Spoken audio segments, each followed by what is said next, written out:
2019 ஆண்டு பிப்ரவரி மாதம் 19ஆம் தேதி இதே நாளில் சென்னை உயர்நீதிமன்றத்தில் நீதிபதிகள் மற்றும் வழக்கறிஞர்கள் காவல்துறையினரால் கொடூரமாக தாக்கப்பட்ட சம்பவத்தை நினைவுகூரும் வகையில் அதனை கண்டிக்கும் வகையிலும் தவறு செய்தவர்கள் மீது தகுந்த நீதி விசாரணை நடத்தி தமிழக அரசு நடவடிக்கை எடுக்க வலியுறுத்தியும் இன்றைய தினத்தை பாண்டிச்சேரி வழக்கறிஞர்கள் சங்கம் சார்பில் கருப்பு தினமாக அனுசரித்து நீதிமன்ற பணிகள் புறக்கணிப்பில் ஈடுபட்டனர். சங்க தலைவர் குமரன் தலைமையில் இந்த பணி புறக்கணிப்பு போராட்டம் நடைபெற்றதில் நிர்வாகிகள் மற்றும் வழக்கறிஞர்கள், நீதிமன்ற ஊழியர்கள் உட்பட பலர் பங்கு பெற்றனர். இதில் மத்திய மாநில அரசுகள் உடனடியாக வழக்கறிஞர்கள் பாதுகாப்பு சட்டத்தை இயற்றி உரிய நடவடிக்கை எடுத்திட வேண்டும் என்று வலியுறுத்தியும், கீழமை நீதிமன்றங்களில் ஃபைலிங் முறையில் வழக்குகளை தாக்கல் செய்வதில் பல நடைமுறை சிக்கல்கள் உள்ளதால் இந்த ஃபைலிங் முறையில் நீதிமன்றங்களை பதிவேற்றிக் கொள்ள வேண்டும் என்றும், பதிவேற்றம் செய்வதற்கு கீழமை நீதிமன்றங்களில் தகுந்த கட்டமைப்பையும் அதற்கென்று தனியாக ஊழியர்களையும் ஏற்படுத்தி கொடுக்க வேண்டும் என்றும்,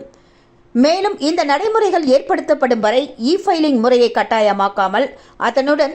பிசிக்கல் ஃபைலிங்கையும் அனுமதிக்க வேண்டும் என்ற பல்வேறு கோரிக்கைகளை வலியுறுத்தி இன்று கருப்பு தினமாக அனுசரித்து வழக்கறிஞர்கள் நீதிமன்ற பணி புறக்கணிப்பில் ஈடுபட்டனர். இதனால் நீதிமன்ற பணிகள் வெகுவாக பாதிக்கப்பட்டது.